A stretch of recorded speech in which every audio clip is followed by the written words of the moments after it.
Hi everyone, it's Nate with another Backcountry beer review. Today I hiked up to Nambe Lake in the Pecos Wilderness near Santa Fe, New Mexico. It's late winter right now, and as you can see, we have the lake pretty much to ourselves, which is not usually true in the warmer months. You'll have to pardon the wind noise. It is extremely windy today. I have my external microphone hooked up, but at a certain point it doesn't really do anything. If this location looks a little bit familiar to you, it's because right over my left shoulder on Deception Peak, that ridge line, that was where I filmed episode 10, which was Sound Growler's Ionic Notes IPA. And then right to your left of that is Lake Peak, which is one of the more impressive peaks in the southern Pecos Wilderness.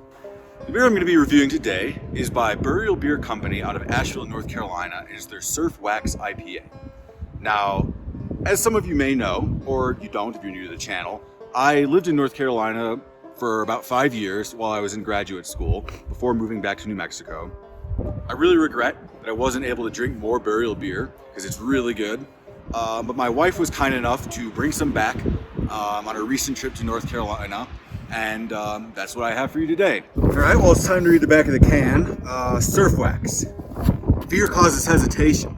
If you want the ultimate, you've got to be willing to pay the ultimate price. Ain't it wild? Why be a servant to the law when you can be its master? I know you want it so bad, it's like acid in your mouth, but are you crazy enough? Show these guys that are inching their way on the freeways and the metal coffins that the human spirit is still alive. We only live to get radical. Mosaic, Simcoe, and Citra, lots of barley, touch of wheat, the sea swallows the sun, and who knows if it rises again. Via con Dios. So, after that epic can read, you gotta hope the beer is pretty good. Time for a sip.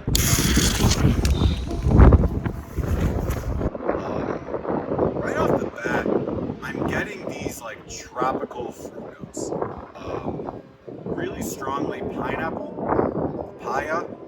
But what it really is like triggering in my mind is those fruit cocktail cups that you would get as a kid.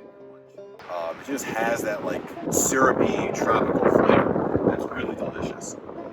The middle third, it's coming through. That's where I'm really getting kind of the unique characteristics of the hops. A little bit of dankness, a little bit of tiny bit of resinousness, but really I think the hops are coming forward in the fruit flavor that they're imparting on the beer.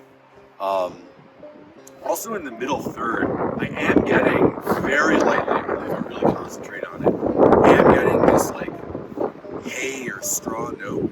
And I'm wondering if that's the touch of wheat. It's just, it's really, really good, really balanced, really well-rounded. And then the finish just sort of goes down smoothly. It's not a lot of residual bitterness.